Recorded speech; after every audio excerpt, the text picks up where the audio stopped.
Oh, hello there. You know, here at the Babylon Bee, it's our responsibility as journalists to keep an eye on our nation's leaders to make sure they're not gonna go full dictator. Here are a few signs to look for so you can tell if your president might be a totalitarian fascist. Number 1, he puts kids in cages. This is Dictator 101 stuff right here. He just shoves kids in cages and hopes you'll forget about them. Who built the cages, Joe? Let's talk about Who built the cages, Joe? Number 2, he pretends to be a senile old man as an excuse to forget about civil rights. Look, if your president just keeps rambling on and looks senile, that's just so that later he can be like, wait, what's a constitution? I don't remember that.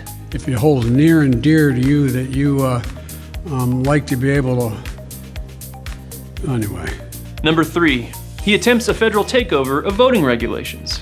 The easiest way to a dictatorship, as everyone knows, is to control the elections. If your president is trying to pass laws controlling all of the state's elections, you could be in trouble. This makes Jim Crow look like Jim Eagle. Number 4, he has an evil henchwoman that cackles at questions about human tragedy.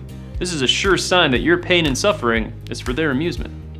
More parents are seeing the value of educators when they had to bring their kids and saying, we're not paying them nearly enough.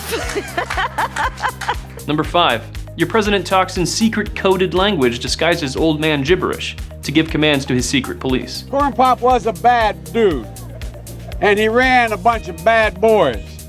This is a classic KGB tactic.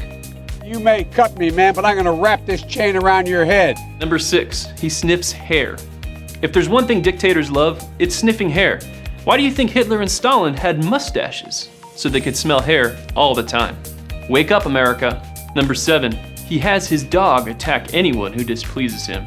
Look, this is just straight up Mr. Burns level evil. I'm sure he'll just say they're accidents, though. And finally, number 8, he threatens to nuke everyone. You need F-15s and maybe some nuclear weapons.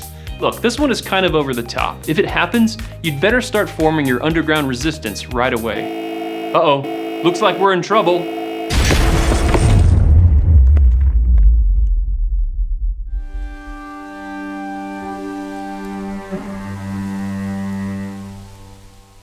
Dang, that was funny. Man, that hit my funny bone right in the funny bone. Yeah, we're watching our own videos and saying they're funny. How cool is that?